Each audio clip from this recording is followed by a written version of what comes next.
والضحى والليل إذا سجى ما ودعك ربك وما قلى وللآخرة خير لك من الأولى ولسوف يعطيك ربك فترضى ألم يجدك يتيما فآوى ووجدك ضالا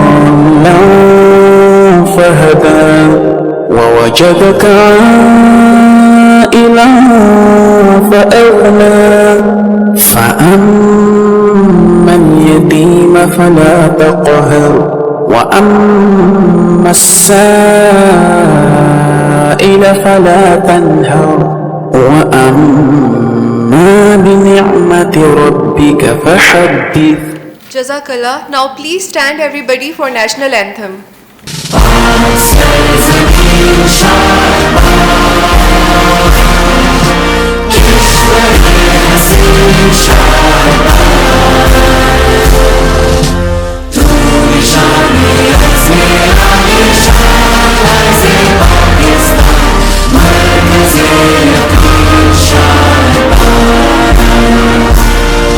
Bismillahirrahmanirrahim. In the name of Allah, the most gracious and the most merciful. Assalamu alaikum, worthy seniors or guest of honors, my dear colleagues. I am Dr. Maryam Javed, and on the behalf of Dermatology Department, Fauji Foundation Hospital, I warmly welcome you all to this research workshop, where curiosity meets discovery. A research workshop is where half the people are trying to understand the statistics and the other half are pretending that they already do. But I hope nobody here pretends today, and with the help of today's presenters, we get stronger in this domain. Every successful journey starts with 4 questions. What to study, why it matters, how to investigate it, and when to begin. These 4 questions form the roadmap of scientific discovery.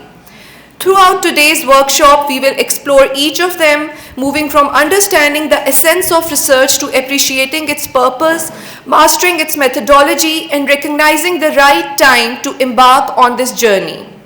Because great research does not begin with answers, it always begins with asking the right questions. I'd like to start with calling our worthy head of department, Dr. Arfan Al-Bari, to give us a brief overview about today's program. Sir, please.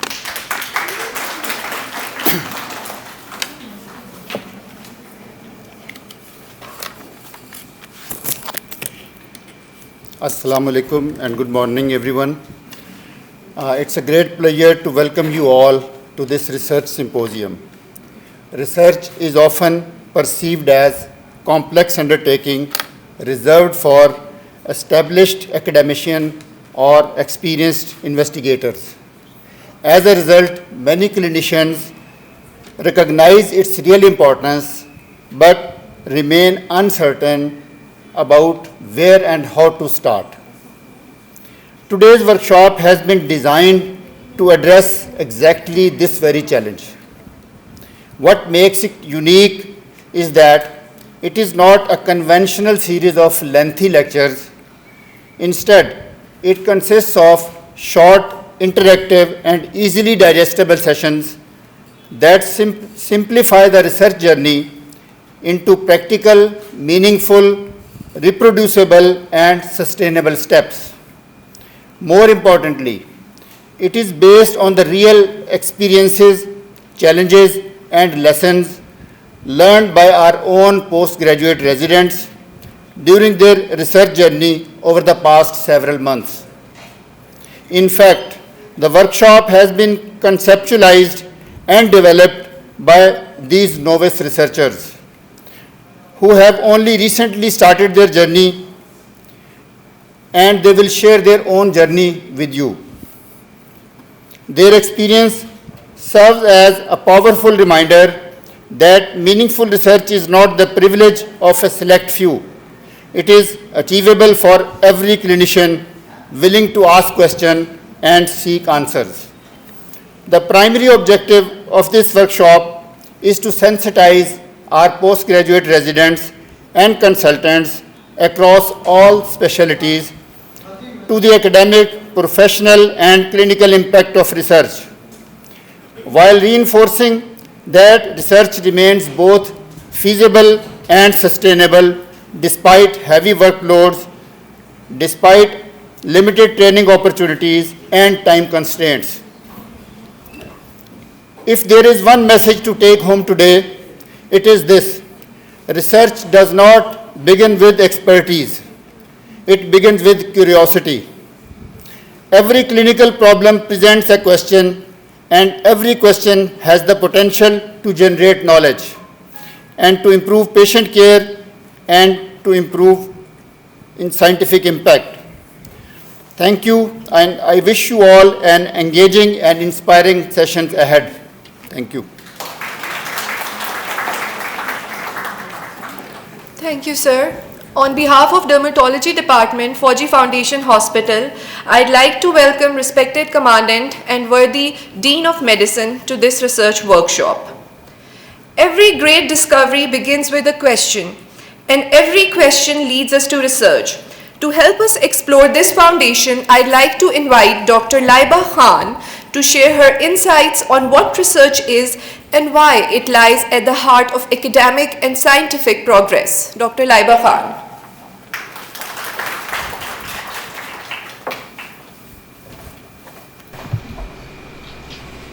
Assalamu alaikum everyone. I'm Dr. Laiba Khan, Resident Dermatology. I'm going to briefly cover what is research. We are beginning episode number 1 called The Spark. What exactly is research?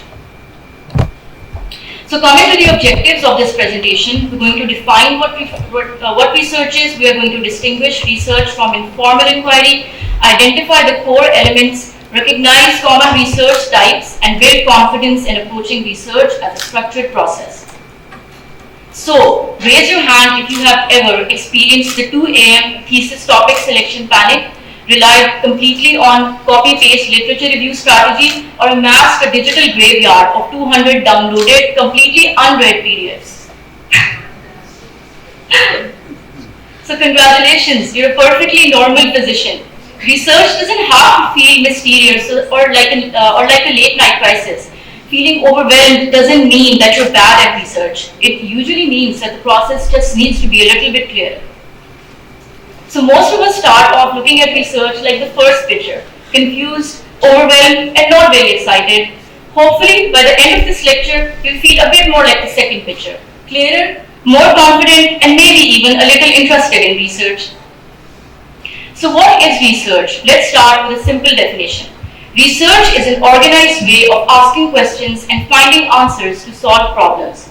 It works like a cycle. We ask a question, gather information, analyze the evidence, interpret what we find, and it adds to what we know. Then that knowledge often leads to new questions. Research is not a single event, it's a disciplined cycle. So what is the blueprint of the word? Re means, again, search means to find, and process is step-by-step phase. So put together, research follows a planned method to reach answers that are more reliable than guesswork. So while it's important to know what is research, it is even more important to know what is not research. True research is a methodical investigation. It uses a clear process, often scientific methods, and produces knowledge that can be shared and it is useful to other people. Simply reading books, searching online, repeating known facts, or giving personal opinions, they may support research, but they are not research on their own. So let's try a quick MCQ. A resident collects 6 months of readmission data from different ward registries and presents basic descriptive statistics at a department meeting. There is no clear hypothesis and no deeper interpretation of the findings. What would you call this? A. Descriptive research. B. Exploratory research. C. Mislabeled activity. Or D. Analytical research. Someone from the audience, please. Okay. Mislabeled activity. C. C. Yes, good job. जो correct answer देगा तो gift भी मिलेगी. Yes. इनका book हो गया. So, the purpose, why do we investigate? We use it to solve problems like tracing the source of an outbreak, identify causes by linking behaviors to their outcomes, evaluating interventions, and by testing whether treatments or strategies are actually working. And we also do it to assess needs by mapping the health situation of a community. So this slide is showing the core anatomy of research as a funnel. So we're going to start with a broad problem, then we're going to narrow it down into a knowledge gap, and we're going to turn that into a research question. Then we need a defined population, we need variable or measurable, and then we need a measurable outcome. And that, according to that, we're going to choose our study design. And above all of this sits the ethical approval, because ethical standards must guide every stage. So what is the anatomy of every study? The node 1 is the who, like the population that we're studying. Node 2 is the variable, the risk factors, the environments or the interventions. And node 3 is the outcome that we're studying. So every epidemiological study is basically a different way of measuring the relationship between these three pieces. So someone from the audience has to answer this MCQ, please raise your hand. In the second case, Vinet, a postgraduate researcher, applies a new machine learning algorithm to 10 years of public hospital trial data. The algorithm reveals demographic risk clusters that were previously undetected. Is this A, not research? Is it B, a fundamental research? Is it C, academic misconduct? Or is it D, observational field study? B. Okay, good. And why is it a fundamental research? Because it is formed at the foundation level. Exactly. So the novelty of the thing was basically that machine learning was used to identify risk clusters that were previously not detected. So the answer was B. It was an original analysis. So this slide is just a brief overview of the first steps that when we're getting started with research. So we're going to begin with the clinical observation that I previously told you. Then we're going to move into extensive literature review. After that, we're going to analyze the novel gap, and then we're going to form a testable hypothesis. We'll go through these steps in much more detail in the upcoming How Do We Do Research sessions. Now step number 2 is formulating the question using the PCOT framework. So P stands for the population. We have to define the demographic group. I is the intervention or the exposure. C is the comparison group. O stands for the outcome. T is for time frame, and the final T is for the type of study design. So this structure is going to give you a high impact question. So I think everyone should memorize this slide because it's going to, you're going to get gifts if you give the right answer in the next upcoming slides. So now let's see what you've all recalled up till now. This is a case Vinet. So someone from the audience has to answer this. Anyone can raise their hand. Okay. A student is copying facts from articles into a summary. So is it true research? No. Okay, and why would you say that? It's repetition of facts. Exactly. Good job. It's you already know. You're just repeating the facts. So it's not true research. Now this is the full research life cycle. So first of all, we're going to define the question, then we're going to choose the study design, then we're going to collect the data, we're going to interpret the results, and then we're going to report the findings. And the center reminds us that all steps must be anchored by rigorous ethical standards. Research is not only about reaching an answer, it is about reaching it in a way that is valid, transparent, and responsible. So why does research seem so difficult? Can anyone answer this? You can raise your hands. Yes. Because we haven't attended a workshop like this. We don't have knowledge of it. Okay, does anyone else want to? Okay, so far we've just covered the basic definition and the structure of research. So now let's pause and ask why research often feels so difficult. Usually, it's not because the learner lacks the ability. It's because the process has not yet been made clear enough. So this drawing is showing the mental overload that many researchers feel. There's so many questions at once. Is my topic relevant? Can it be published? Will it have impact? How do I deal with approvals, career pressure, and fairness? Research feels difficult because it asks us to make many decisions before we fully understand the roadmap. Now this researcher is worried that years of effort may only be read by a few people. So that fear is common, but it should not define the value of research. Now this slide is showing us how the research question guides the choice of methodology. So if the question asks us what is happening, we use descriptive methods such as observations, surveys, or case series. These help document and describe a phenomenon clearly. For example, if we want to know what patterns exist or what characteristics are present, descriptive methods help us capture that information clearly. If the question asks us why something happens, we use explanatory or analytical methods such as experiments or secondary analysis. For example, if we want to know why an outcome occurs or whether one variable influences another, analytical methods are more appropriate. Now we're going to classify the different types of research. So study design is not a taxonomy to memorize, it's an algorithm. So you have to start at the top of the flowchart. Did the researcher assign the exposure? If yes, then you have to move towards the experimental designs. And then you have to ask whether allocation was random. If no, then we're going to move towards the observational designs and ask whether there was a comparison group and which direction the study follows. So if in the experimental study, if the allocation was random, then it means it's an RCT. And if not, then it's a non-randomized control study. So can someone tell me what a non-randomized control study can also be called? Quasi-exposure. Okay, yes, good. And if the researcher did not assign an exposure, then it's an observational study. And then you have to check again if there was a comparison group. If yes, then analytical study. If no, then it's a descriptive study. And in the analytical study, you have to look at the direction of the study. In a cohort study, you move from exposure to outcome. In case control study, you move from outcome to exposure. And cross-sectional study is a snapshot in time. So exposure and outcome at the same time. So this is the master cheat sheet, one data set with 5 lenses. A single patient can be a case report, a small group can become a case series. A cross-sectional study captures a snapshot at one point in time. A cohort study follows people forward from exposure to outcome. A case control study works backward from outcome to prior exposure. So can someone repeat what you learned from this slide? Anyone can raise their hand. Basically, this slide shows all the different kinds of studies we can do. The cross-section study is basically the snapshot. It is the study we do at the moment. The case control follows the exposure from the outcome to the exposure, so it is retrospective, whereas cohort is forward studies from the exposure to the outcome.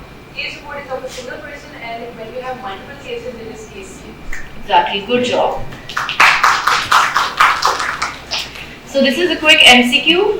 In clinical rounds case file, number 1, the dermatology team investigates an outbreak of Stevens-Johnson syndrome.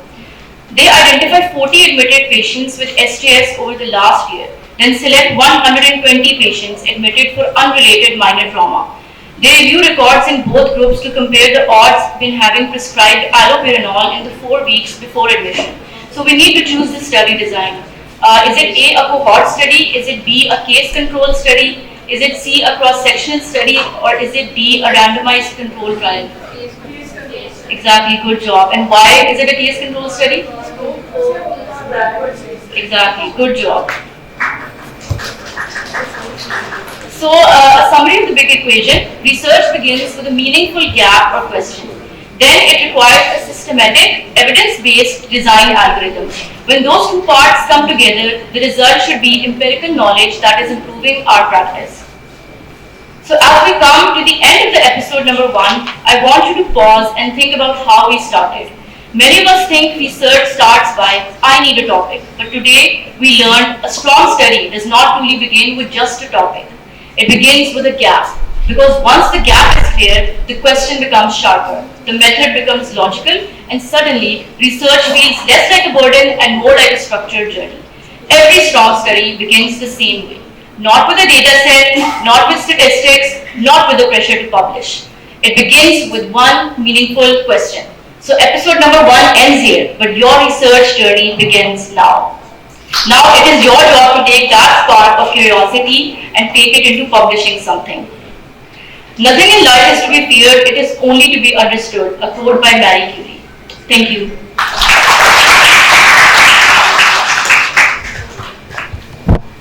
Thank you, Dr. Laiba Khan, for helping us explore what is research.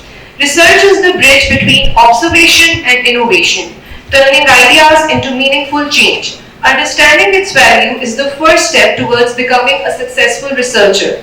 To share why research truly matters, I warmly welcome Dr. Sana Khan.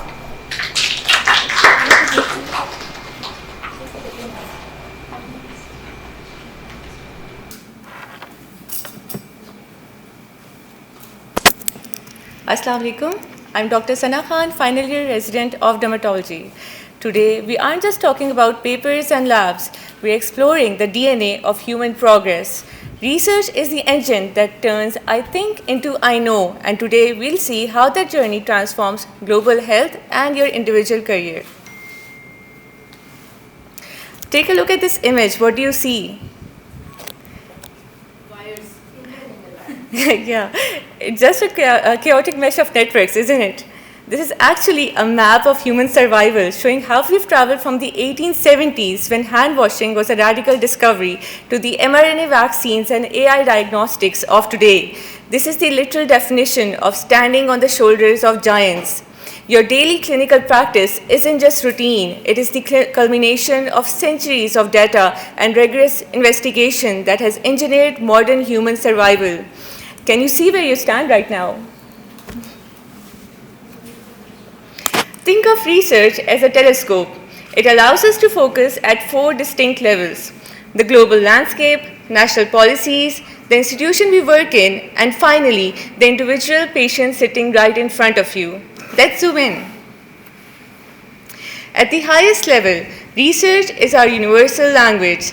It's how we eliminate worldwide plagues and establish the foundational truth of human biology that apply whether you're in London, Karachi, or New York. Look at these milestones: vaccines, antibiotics, anesthesia, and imaging. These are not just chapters in textbook, they are technological revolutions that made modern surgery and infection control physically possible for the first time in human history. Research is also our early warning system, whether it's tracking climate-related illnesses or synthesizing new pathways to beat antimicrobial resistance. Systemic investigations allows us to solve tomorrow's problems before they become today's catastrophes. Consider the impact.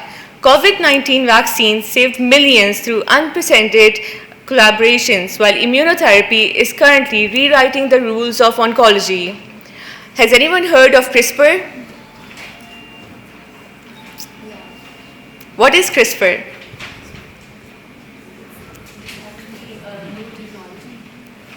Which modulates the genes. Yes, you're right. It's also called genetic scissors because it can cut and reprogram the code of life. This revolutionary gene editing tool became a clinical reality with Casgevy, the first ever FDA-approved CRISPR therapy in late 2023. It is currently transforming treatments for thalassemia and sickle cell anemia while expanding into autoimmune care and oncology. We are no longer just treating symptoms, we are rewriting the genetic fate of our patients. Let's see if you're following the macro lens.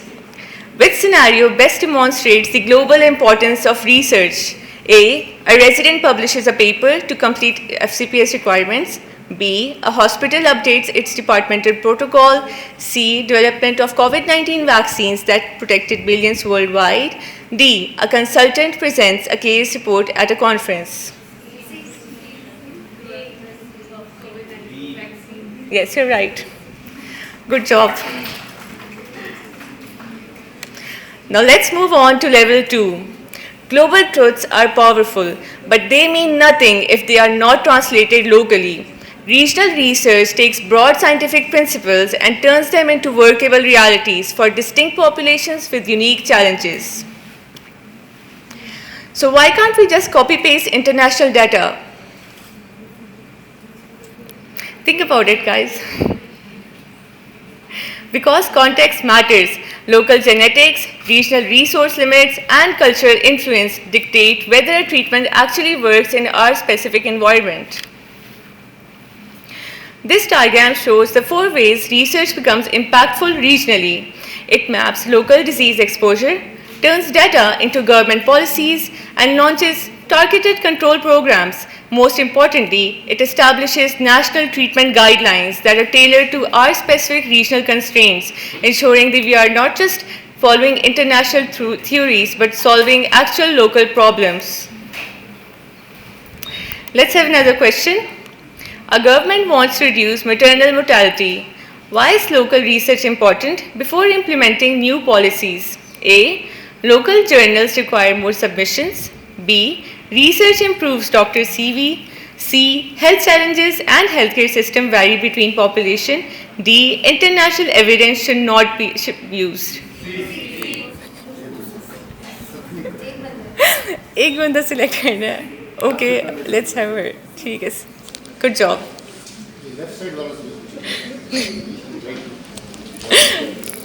So we have talked about the global and regional impact.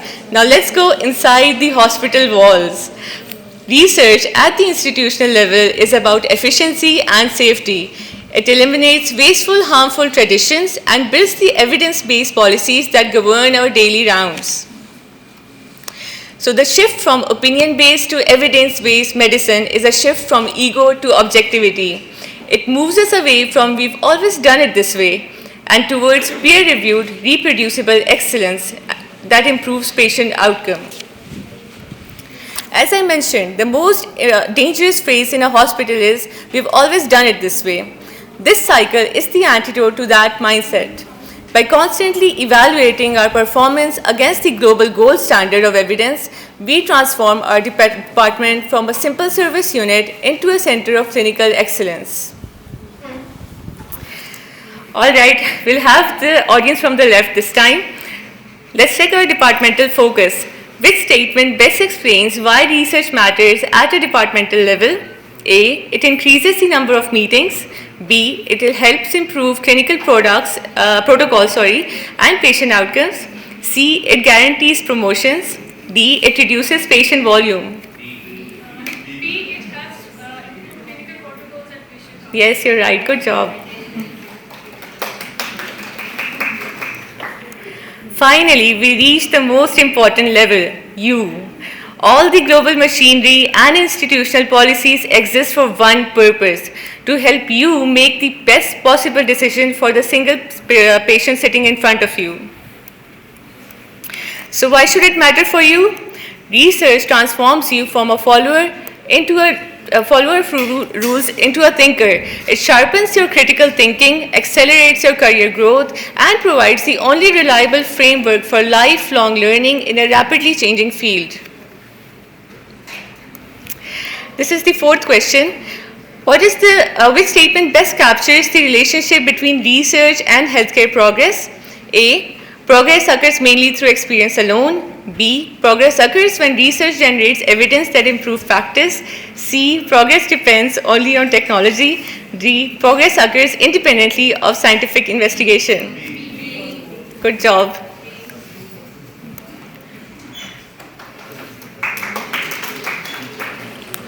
As I wrap up, we've journeyed from global impact and regional context to institutional systems and your individual bedside decisions. Research is the vital bridge between these levels, transforming medical uncertainty into proven actions. Our final goal remains unchanged, turning today's discoveries into better health, better lives, and better outcomes for every patient. This is the final question. A healthcare system introduces a new national program after studies identify disease burden, evaluate local feasibility, and demonstrate effective interventions.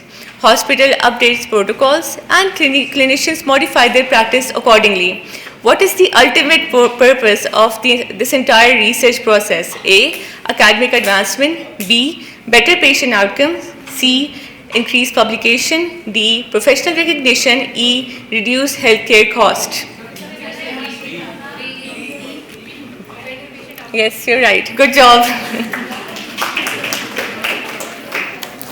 I would conclude by saying research is and always will be the engine of medical progress. Never forget Behind every data point, every graph, and every discovery, there's a patient whose life was changed because someone asked why.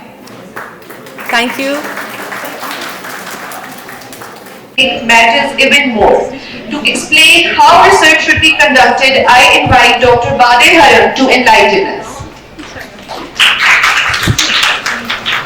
Before she starts, let me tell us and why it will be done, तो how to do it. अब जो methodology है, जो recipe है, वो भी आपको बताई जाएगी. So take a deep breath and then refresh yourself for this session.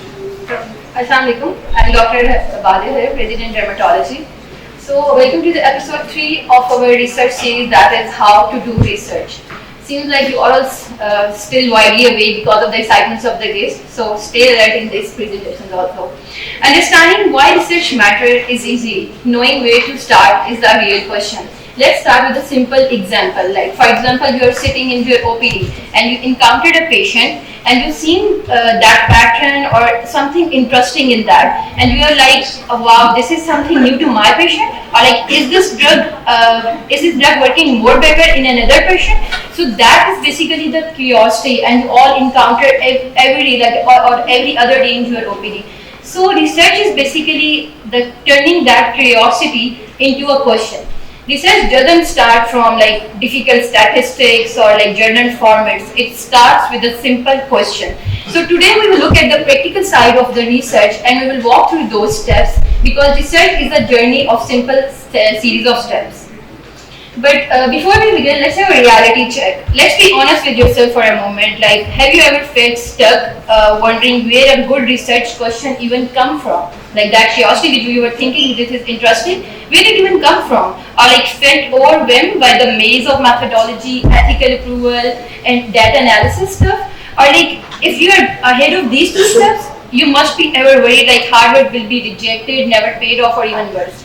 So if your answer is yes to all these, you are in the right place, because the journey is about small, consistent steps. The goal of today's session is not turning into a statistician or epidemiologist in 1 hour, but just to make you realize that research is not reserved for the genius people.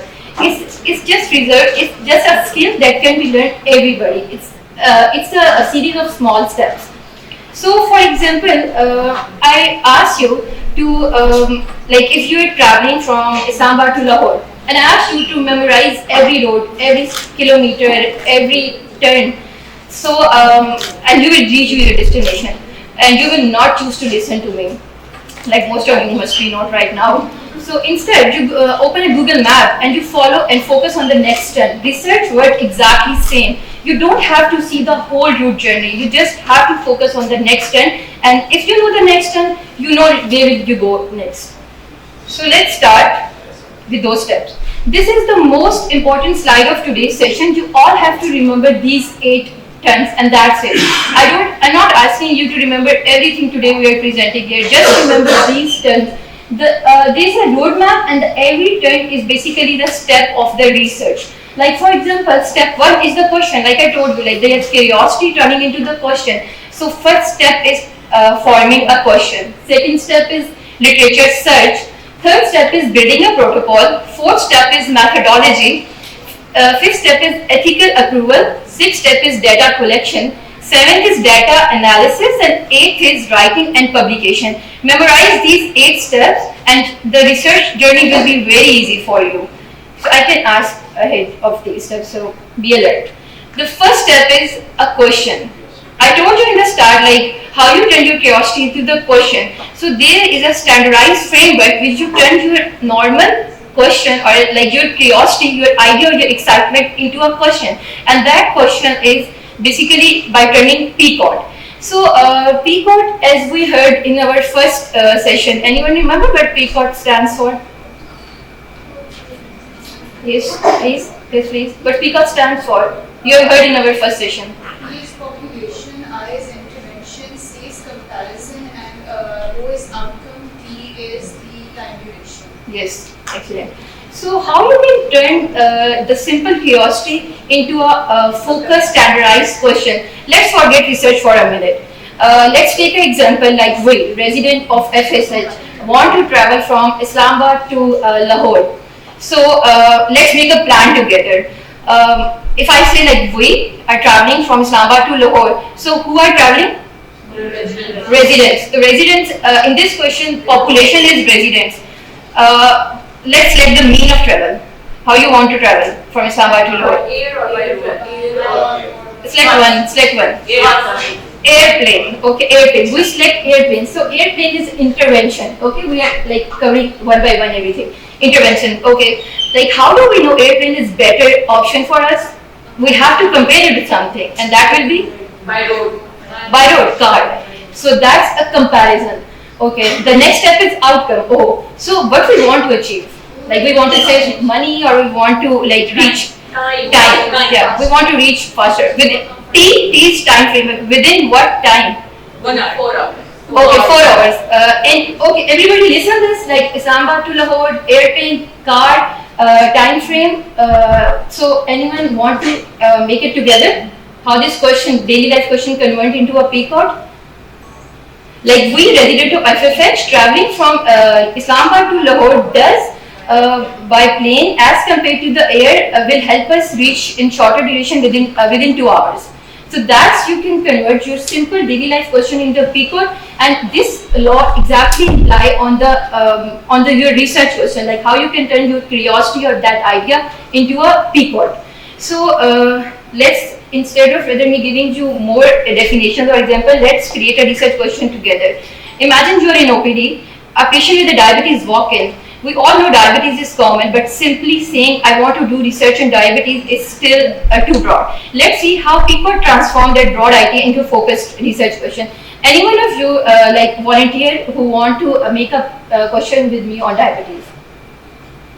Okay, go ahead. So what will be the population in the diabetes? Type 2 diabetics. Okay, we are selecting type 2 diabetics. Okay, if I help you in this and you want to be more oriented while selecting your population, you can choose like not all diabetic patients, but you can say like the people with HbA1c of more than 8%. That will make you more focused and more oriented. The next is intervention. What you want to do, like what intervention you want? Drug like SGLT. Okay, any drug you want. For example, like here it says GLP receptor antagonist. To who you want to compare it? Okay. Yeah, DPP pure inhibitor. Like you can choose any two drugs or insulin and oral. Like you can go with anything. What will be the outcome? The control basically. Like as I told you, like HbA1c 8%. So what we want to achieve?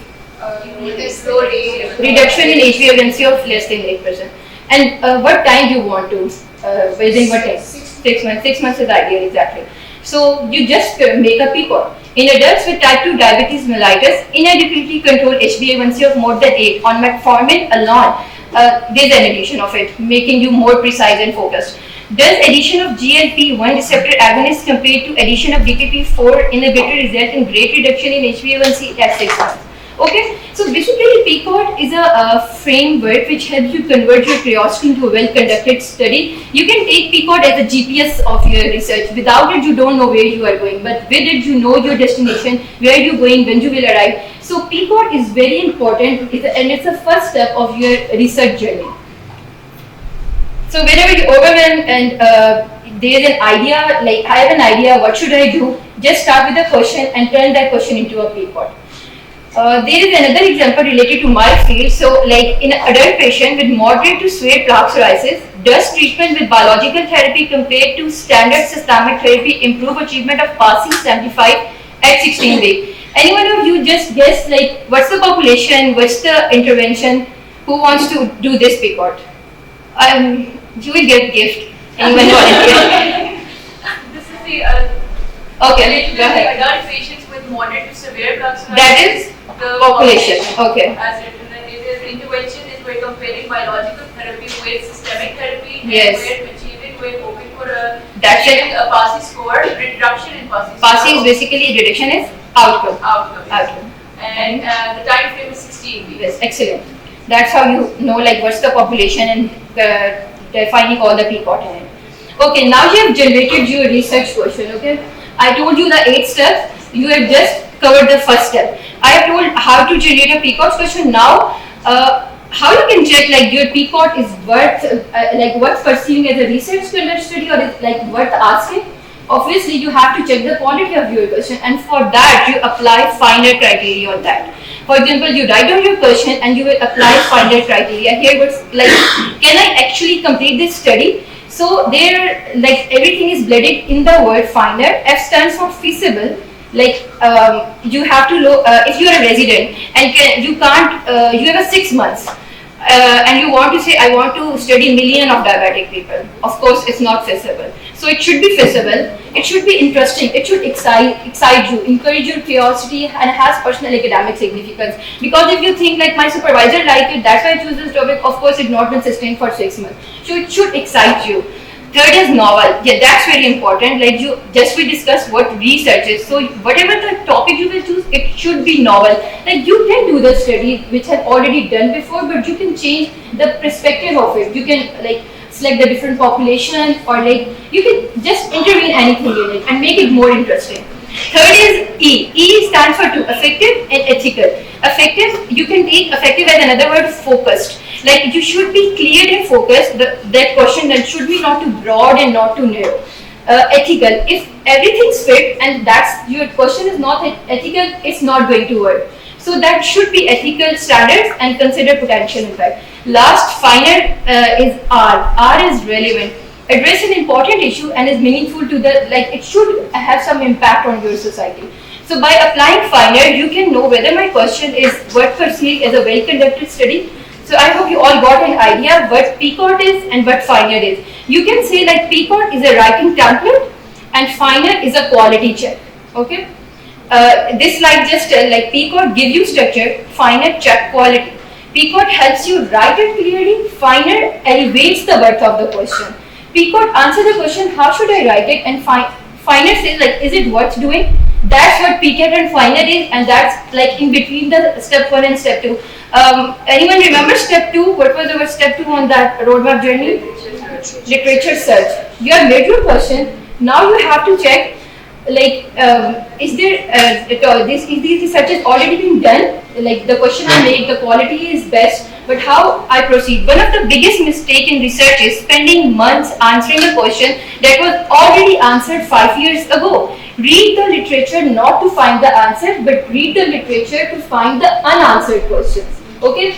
From this slide, you can see like there's a 2 blocks. One block showing previous evidence, the studies are already done. How can you like you going to read it? There are things PubMed, Google search, Cochrane. You will use it. You will search whatever you want to like proceed with your research journey, and you will say like, is there any previous evidence on it? The next block is current limitation. You will find like what was the limitation in that particular study.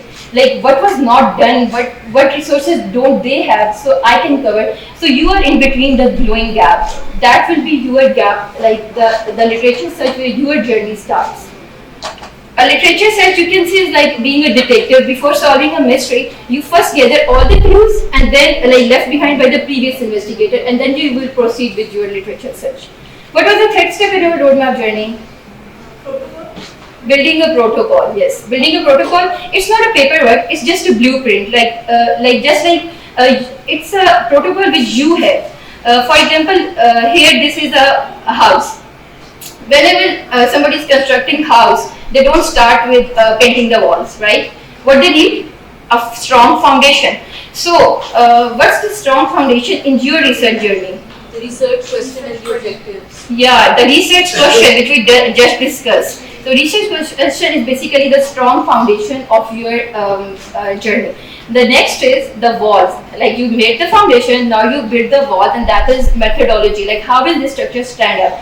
Third is plumbing and wiring, like inside structure in the wall, and that is data collection and data analysis. The last is the roof, the analysis plan, like how will you protect, how you will interpret. So basically, if like you made a protocol, if your colleague can read your protocol and construct exactly same study without asking you a question, it means you are good to go. You made a best protocol and anyone copied that.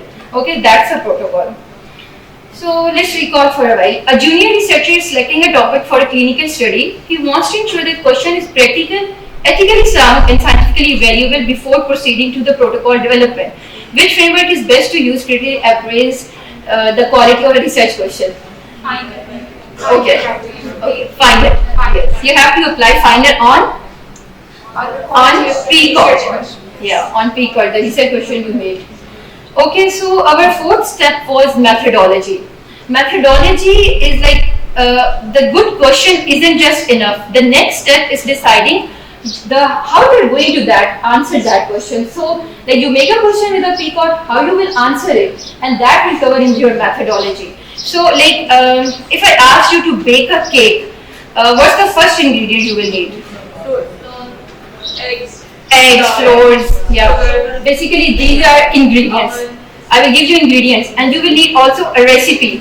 Okay, so if if you all don't have the same ingredients, same recipe, the cake will be different. So without a recipe, everyone make a different cake methodology is the recipe of your research. How is the recipe of your research? It covers who, what, where, when, and how. Okay, like who, you define your population, applying inclusion and exclusion criteria. What is your study design? Where you are doing it, when you are doing it, retrospective and prospective, and how you are going to collect data. So methodology, you just remember that it's a recipe and it's contains these 5 components. Okay, so next question. You discover a treatment that seems amazing. What will be your first move? Starting collecting data will be your first move. Writing the paper, search literature, or submit to journal. Sorry? C. Yes, search literature. That will be your first move. So our fifth step was ethical approval. What you can appreciate from this picture? What's the structure?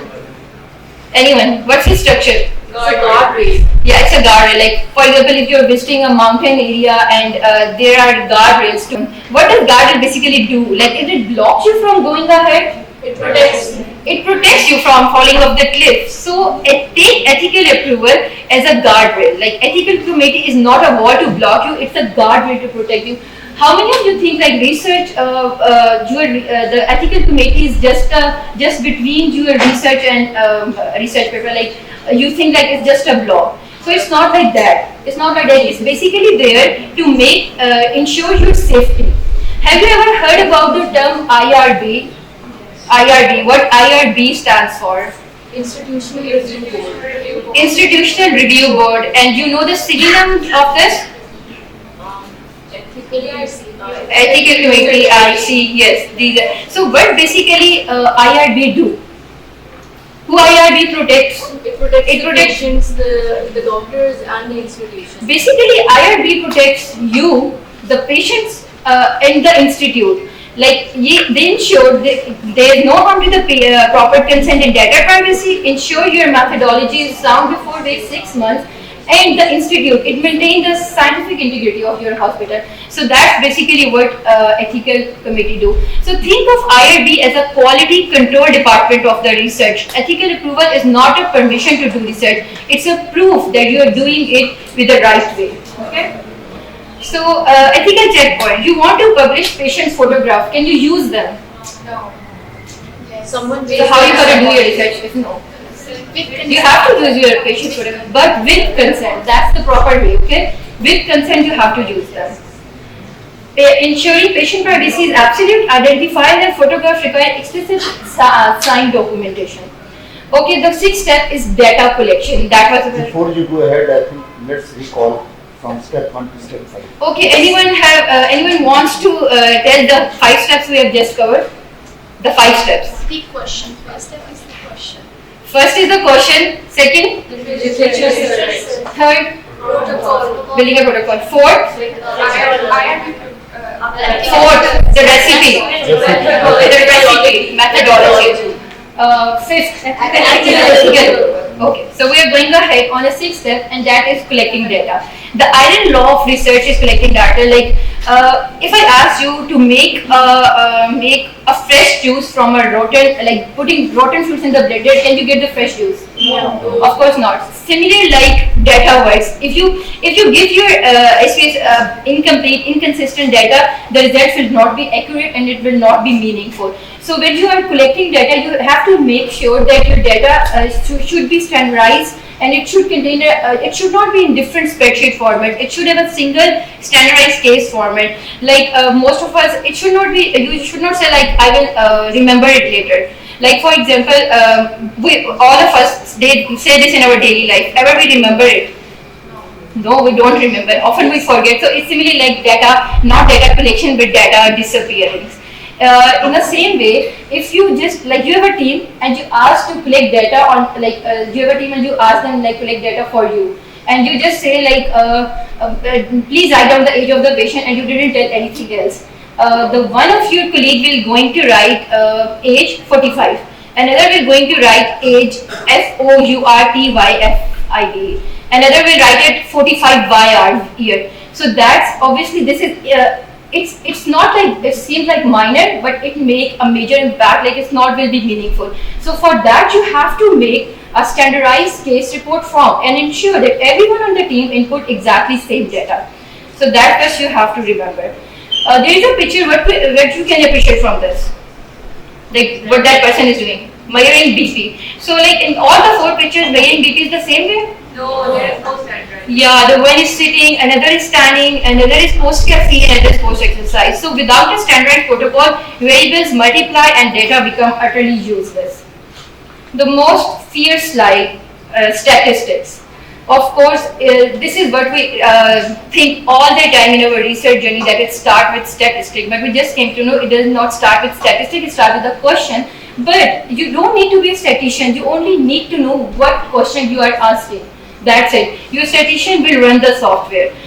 Just remember the question and the data types you have. So in today's session, just keep this in your mind. The data are 2 types, categorical and continuous.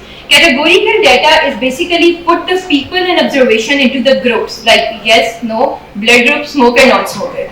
The continuous is which have a numerical numbers, age, blood pressure, height, weight.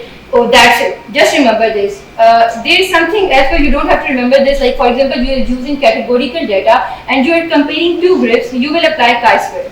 That will do statistician will do for yourself, and there is also a statistician in our college as well. So they can help you as well while doing your research journey. If you are using continuous data, you are comparing 2 groups, use t-test. If you are comparing 3 or more groups, use ANOVA. And if you are looking for a correlation, use Pearson. You just need to know the name, but just remember that data has 2 types, continuous and categorical. Okay, so anyone want to guess with me what is categorical data and what is continuous data? Age. Continuous because it has number. Gender. DNQI is a score. So continuous. Score has a number. So continuous. Blood group. PASI is a score. Marital status. That's it. We just know what's categorical and continuous. Okay, so the last step of our research journey, how to write the paper. So for writing the paper, you have done all your journey before, and now you have to sit down and write the paper. The research is simply telling the story you just like you have on the journey, and now you have to sit down and tell your story. You start with writing an introduction. Introduction is like what did you do it? Why did you do it? Methods, how did you do it? Results, what did you find? And discussion, what does it mean? So it makes introduction, method, result, discussion, and it combined forms IMRAD. Okay, so whenever you are writing your paper, just remember this terminology, and that is IMRAD. IMRAD is a standard structure used for most scientific papers and research reports. You can take it as a detective story, like here is the problem, nobody knows the answer, and you start writing like that's why you write all the introduction. Method is like how you solve that problem. Result is what was the result, how you find that. Exactly same you have to write in the results, nothing else. And the discussion you're going to discuss, like how it can impact your society and everything. In the discussion you will go ahead, but in the result it should be just confined what did you find. That's it. So there's a secret weapon for you when writing the introduction. Like it's it's not standardized, but it's recommended that there are two journeys: the reader's journeys and the writer's journeys. The reader's journeys start with IMRAR, introduction, method, results, and methodology and results. And the writer's journey, they suggest like you start writing methods first, then results, conclusion, and at the end introduction. Why? Because introduction first relies on the guesswork. Writing it last relies on the concentrate evidence you have already established in your result. So you have to, it's recommended, you can even write like IMRAR, but it's recommended that you write introduction at the last. The last slide is abstract. Like whenever there is an article and whenever you start reading the article, what you read first? Abstract. You can take abstract as a movie trailer. Like when you watch a movie, what you watch first? Movie or trailer? Trailer. But what was made first? The movie. Research work exactly same. Like you have completed your all journey, you have write everything, and the abstract is the one you have to write at the end. It's like a summary of your journey. So there are two types of abstract. We're not going into the detail because how to write and publish a paper, like it literally needs another workshop. Just remember that there are two types of abstract: the structured and the unstructured. But I'm going to tell like which version you have to avoid.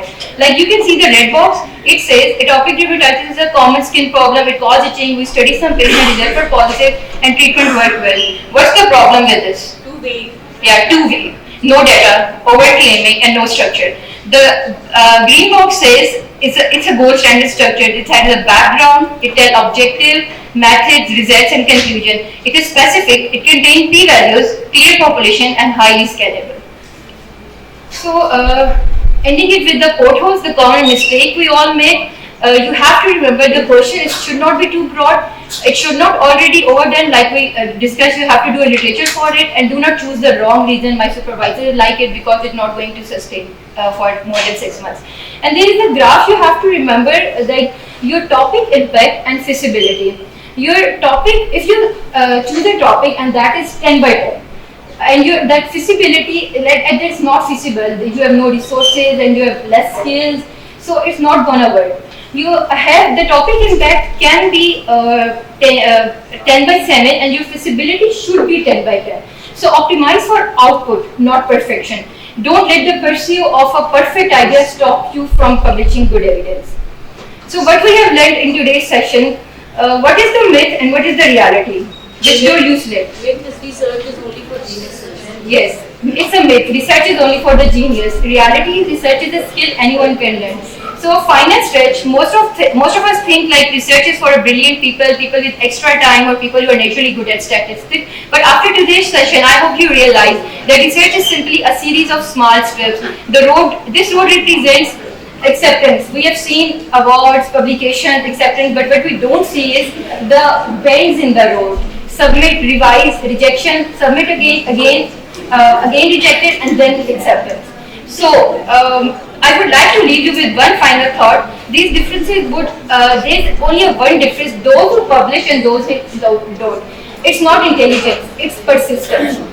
So I'm not asking you to publish a paper next month. I'm just asking you to take a steps week by week. Like write down your question, run a literature, 3 week, make a page protocol, and 4th, discuss it with the mentor. 30 days from now, either you're sitting with the same idea in your head or you can be on your research journey. Thank you so much.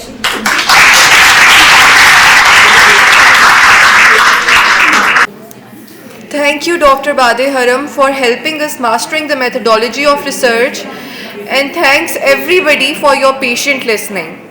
We have explored the what, the why, and the how of research.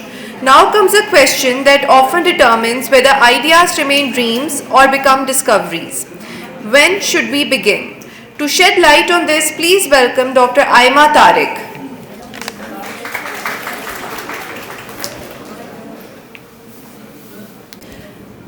Assalamu alaikum, ladies and gentlemen.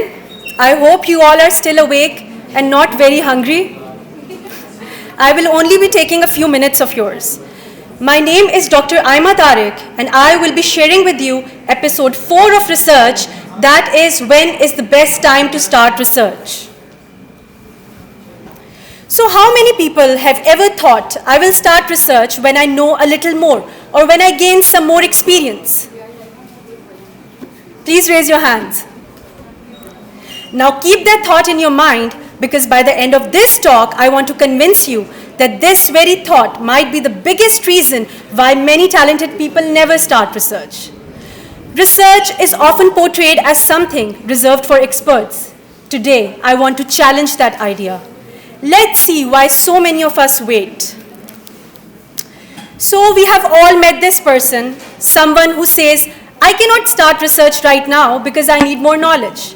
No, I think I need more experience. I need a better idea. I need some more time. I think I need to do another research course. And sometimes that person is staring back at us in the mirror. Today, I want to tell you that there is no perfect time, and if any perfect time exists, that is right now.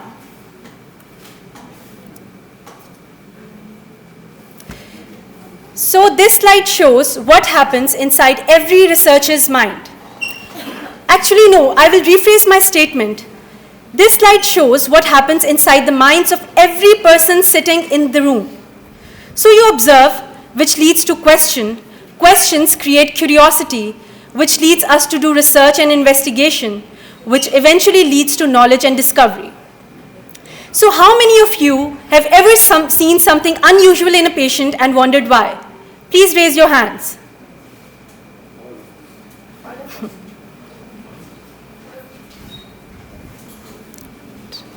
Excuse me? ये नीचे नहीं हो रहा. So how many of you have ever seen something unusual in a patient and wondered why? So I want to tell you congratulations. You have already completed the first step of research. Okay. So I'm sure all of you have experienced these triggers. Triggers like an unusual patient, a recurring clinical problem, a gap in knowledge, or a new technology. If any of these apply to you, your next research question may already be sitting in your OPDs.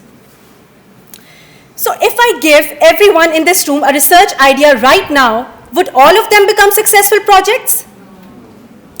Probably not. That's why we need a filter. Now that you have a research question and curiosity, the only thing you need to do is walk through this final filter gate. If the research question is feasible, interesting, novel, ethical, and relevant, do not wait for perfection and start it right away. Imagine there are two trainees. One starts today with a small project. The other one waits until they feel completely ready. Who has more experience after 1 year? Obviously, the first one. So what is the advantage of now? You have, as residents, you have a fresh perspective. You can ask why without hesitation. You have fewer preconceived biases. You have an ample time to develop research skills gradually, and you have easier access to guidance and teaching. So you have a mentorship leverage as well. Starting early gives you something no course can provide, and that is experience. And experience compounds over time. Now this is my favorite slide. What happens if I invest 1 hour a week into research? One project becomes one publication. One publication creates collaborations. Collaboration creates opportunities, and opportunities creates a successful career. Research careers are not built through giant leaps. They are built through small, consistent steps. Let me give you a real-life example. So this is not a story about some genius researcher. This is a story about someone who simply noticed something interesting. So it was my first week in dermatology residency, and my supervisor gave me a journal club topic on skin microbiome. I didn't know what skin microbiome was. I hadn't even heard the term skin microbiome before. And while I was going through the articles given to me, a lot of questions came in my mind. And one of the questions was, why are we lacking local Pakistani data on skin microbiome? And there, with the research question, I also found a literature gap. The next very day, I went to my supervisor, Brigadier Irfan Al-Bari, and told him, sir, I want to do research on skin microbiome. And instead of saying, no, you are too young or novice to do research on such a difficult research topic, he did the exact opposite. He was incredibly supportive, encouraged me, believed in my idea, and even told me curiosity like this is what derives a meaningful research project. And today, that same trainee who hadn't even heard the term skin microbiome in her first week is fortunate enough to be leading 2 microbiome-based research projects. Research does not start when you know everything. Research starts when there is something you don't know. I started during my first week of training without extensive experience or methodological expertise. What I had was a question, a supportive mentor, and the willingness to learn, and that was enough for me. I would like to conclude my presentation with this beautiful message, and I want one of you to read it out loud. Please, can anyone read it? The best day to start research was yesterday. The second best day is today. Yes. So the best day to start research was yesterday, and the second best day is today. So my fellow residents, when you leave this room today, I want each one of you to write one clinical question that genuinely interests you. That question may become your first project, your first publication, and even your future career. Thank you so much. Making us recognize the right time to embark on our research journey. You have all been listening very attentively, or at least looking like you were. Now it's time to find out. So let's add a little excitement to the room with a fun and interactive quiz. The winners are going to get some really nice gifts, so please give it your best shot. Brace yourselves as I'd like to call Dr. Afifa Idris for Kahoot.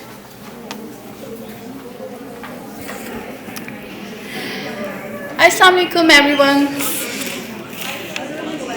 I am Dr. Afifa Idris, resident dermatology. Thank you everyone for listening to insightful presentation and engaging discussion. It's now time to put your knowledge, observation skills and quick thinking to the test. But don't worry, this is not an exam. So today's quiz is designed to be interactive, fun and a great learning experience for everyone. Whether you are a researcher, a postgraduate trainee, a student or simply curious about research, everyone has a chance to participate, enjoy and of course win a special gift. So keep your phones ready, bring your competitive spirit and let's see who emerges as our Kahoot champion today. We will be conducting today's quiz using Kahoot. So for those who are new to Kahoot, it is basically an interactive quiz platform where you can answer questions using your own phone. The questions will appear on the main screen and you will select your answers on your device. The best part is that it's not about getting the correct answer. Speed matters too. So the faster you answer correctly, the more points you earn. Now I would like to invite my co-host Dr. Laiba Khan who will guide you through the joining process.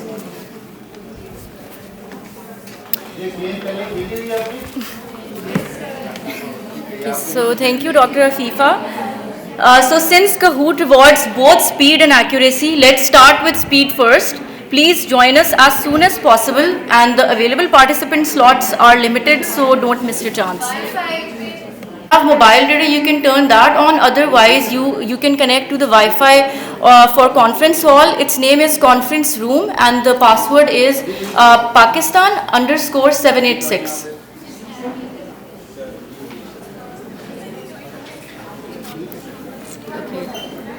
Okay, so to join you have to take out your mobile phone. You have to scan the QR code displayed on the screen via your mobile phone. Now this will give you the Kahoot joining page. You can enter the game pin if asked and please write your full name. Now wait on the lobby screen until the quiz starts. Only the first 15 can play the game, so be quick everyone. Okay, so we have 3 participants. We need, yes, come on guys.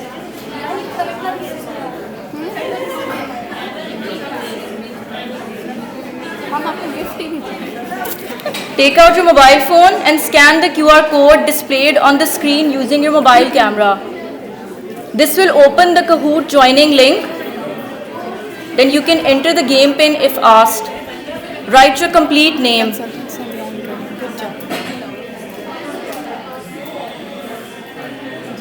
Okay, so we can only have one more participant.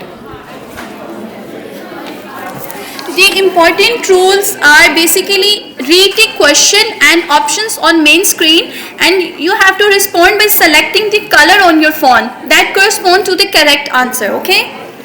So I hope that everyone has joined because the top 3 winners are going to get gifts. Okay, so we're starting. Yes. Research is best defined as? You have only 15 seconds.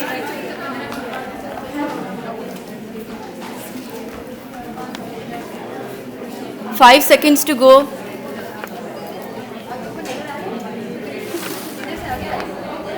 Now the next question.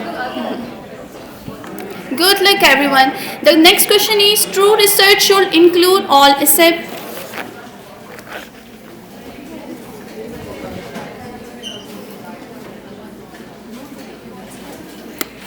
5 seconds left.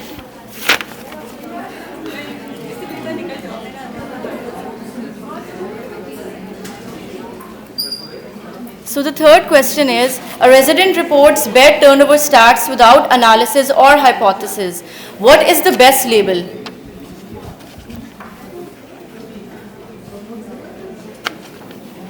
Let's see if the majority was correct.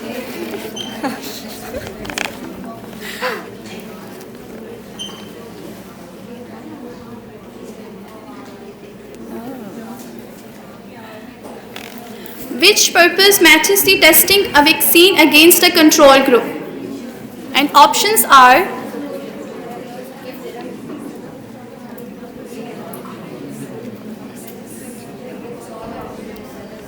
You guys have only 5 seconds left.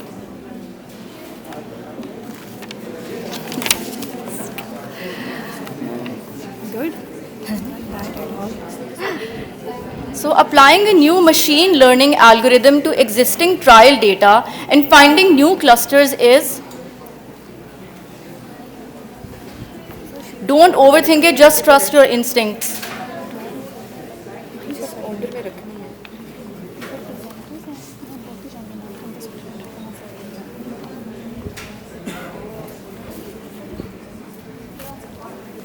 The quantitative engine is characterized by, and your options are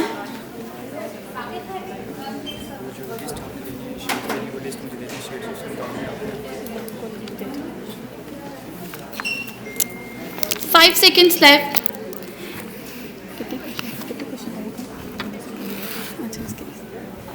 Looks like everyone came prepared today. So the question is, which framework is best used to critically appraise the quality of a research question at this stage?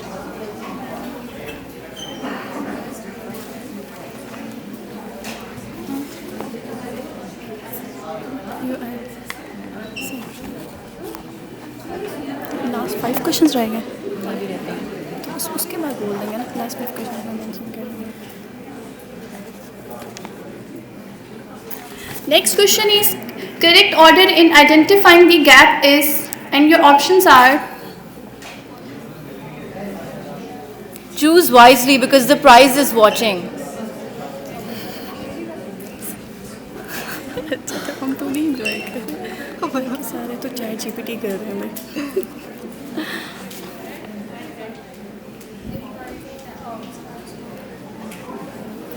In P code, P stands for very easy question. Power, yes, good. Extend my sincere gratitude to our respected Head of Department, Professor Dr. Fanul Bari, whose continuous guidance, encouragement and vision made this initiative possible. Sir, your dedication to academic excellence, research culture and postgraduate training continues to inspire all of us. May I now request you to kindly share your valuable thoughts and summarize today's workshop.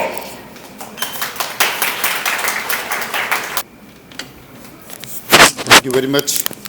I'm delighted that this was a great academic show. As we come to the end of this workshop, I hope we leave with one important realization. Research is not reserved for a select few, nor does it begin with expertise, funding, or publication. It begins with curiosity, observation, and the courage to ask questions.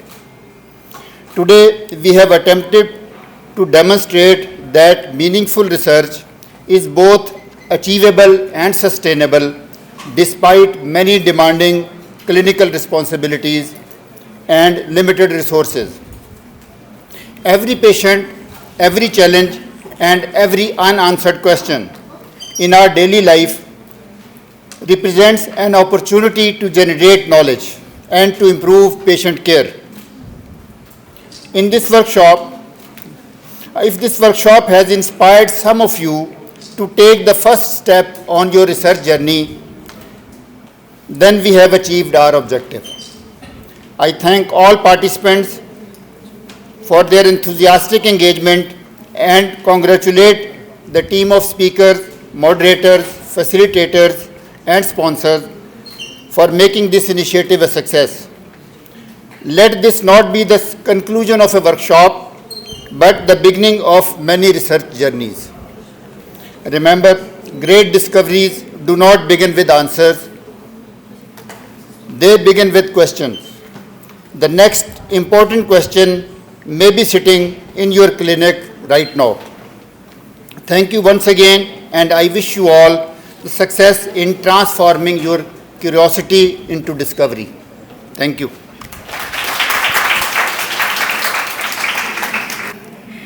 May I request our respected Commandant to share his valuable thoughts. Please, sir.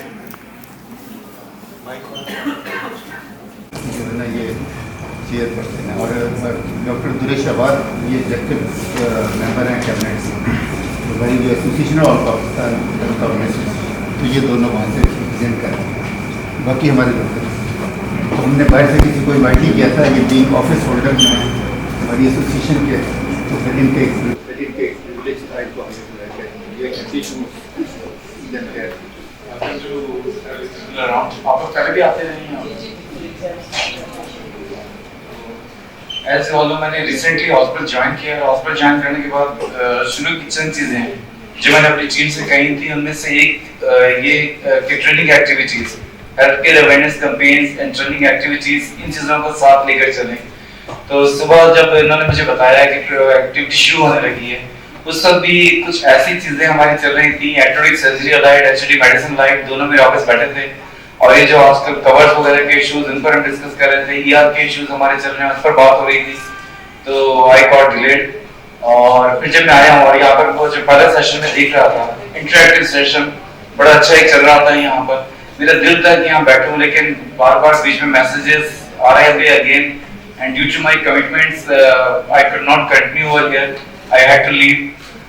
लेकिन अभी and में भी आकर से मैंने देखा कि एक अच्छी एक्टिविटी आप लोगों ने की, और ऑब्वियसली आप लोग कुछ न कुछ, हर कोई यहाँ से जब जाएगा सीख कर जाएगा, लर्न करके जाएगा, और एक अच्छे टॉपिक पर अच्छा हेल्दी डिस्कशन। तो कीप ऑन कंटिन्यूइंग दिस, अपने प्रोफेशनल बाकी कामों के साथ साथ इस चीज़ को, और स्पेशली रिसर्च के टॉपिक पर बात कर रहे हैं, रिसर्च मेथोडोलॉजी।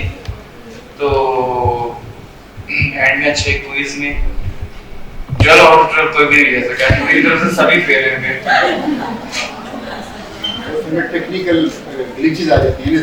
नहीं, लेकिन वो अगर सारे में जवाब दे रहे हैं तो फिर वो पेपर बनाने वाले जो उन्होंने भी, तो wish you all the best. और बाकी अगेन जो इस अपॉर्चुनिटी लेते हुए मैं कहूँगा मौके की, कि कहीं किसी को कोई प्रॉब्लम, कोई issue, I am always available, feel free to contact me any time. कोशिश करेंगे कि जो डूएबल चीज़ें हो वो की जाएं, हेल्प आउट किया जाए, और चीज़ों को अच्छी तरीके से आगे लेकर चलेंगे। All the best, thank you. Thank you, sir, for your valuable insights. Now I would humbly request So please proceed to your left for prize distribution. Please.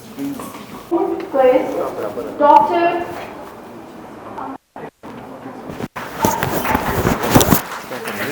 Dr. Saman.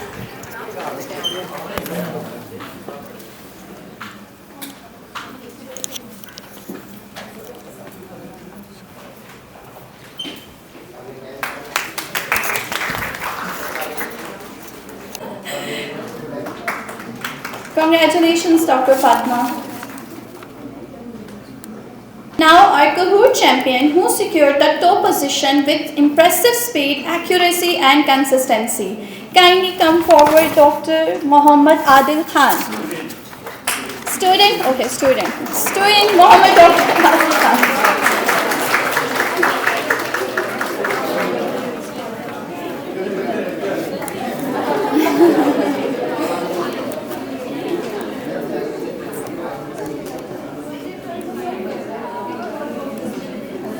Distribution ceremony. First, we would like to acknowledge and appreciate our presenters.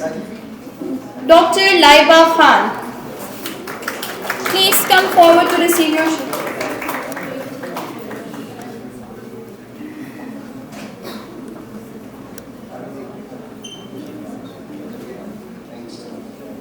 Next, Dr. Sana Khan.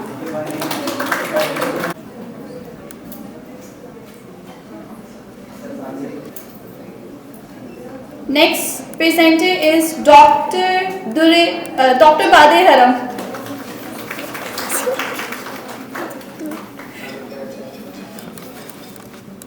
Next presenter is Dr. Aina Tariq.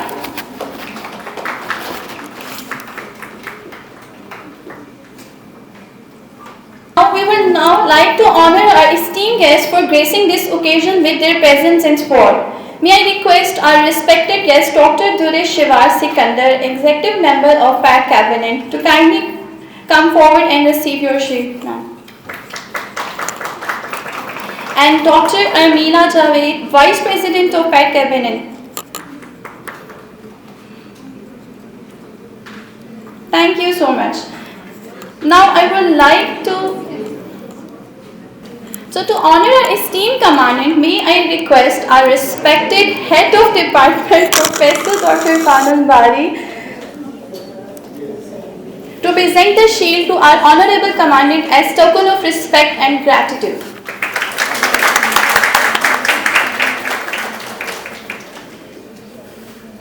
Invite our Head of Department to come and receive the shield of the token of our gratitude and appreciation.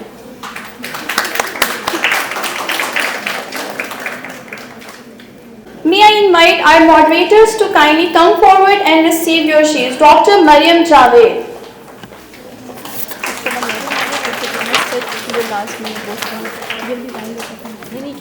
And now I invite Dr. Afifa Idris.